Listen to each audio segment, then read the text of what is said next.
After 8 months of not being ready for commitment, her best friend looked me straight in the eyes and said, "I'd make you mine tonight." That's when she panicked.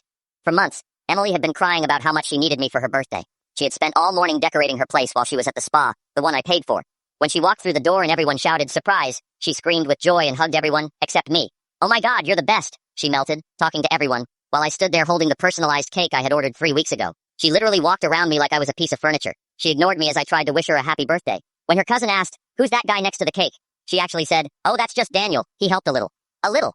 I had literally coordinated every person in that room and paid for everything. "You must be the famous Daniel," a voice said beside me. As I set the cake down, I turned and saw her best friend Sophia, whom I had heard about constantly but never met.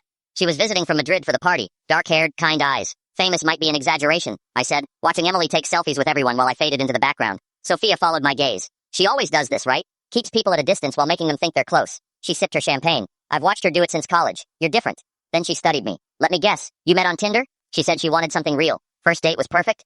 "She told you she could see something special?" I stared, stunned. "How?" "Because that's her script," Sophia said flatly. "The same one she used with the last 3 guys. She cried about her ex ruining her ability to trust. Her words hit me hard. 8 months in, I need more time to figure things out. 8 months of being introduced only by my name. 8 months of watching her kept her options open while I closed mine completely. Just last month when I brought up being exclusive again, she cried. She said I was pressuring her. She said we were perfect as we were, and I apologized for wanting to be her boyfriend. "You decorated this whole place, didn't you?" Sophia asked, looking around at the rose gold theme I had spent hours perfecting, because it was Emily's favorite. Her friends kept telling me, "You even drove to 3 different stores to find those balloons. You really outdid yourself." And there Emily was, showing her cousin her new Tinder matches, laughing like I didn't exist. "She deleted Tinder, right?" Sophia asked. "Of course not," I said quietly. "She needs it for networking. Do you know she's crazy?" Sophia went on. "In all our calls, she's never once called you her boyfriend, but she freaks out when you don't answer fast enough." The truth stung. Just last week, she had shown up at my apartment at 2 a.m., sobbing, because I had fallen asleep and missed her calls. She was convinced I was with someone else. Sophia leaned closer, her voice soft. "Honestly, I came here to visit her, but I really wanted to meet you.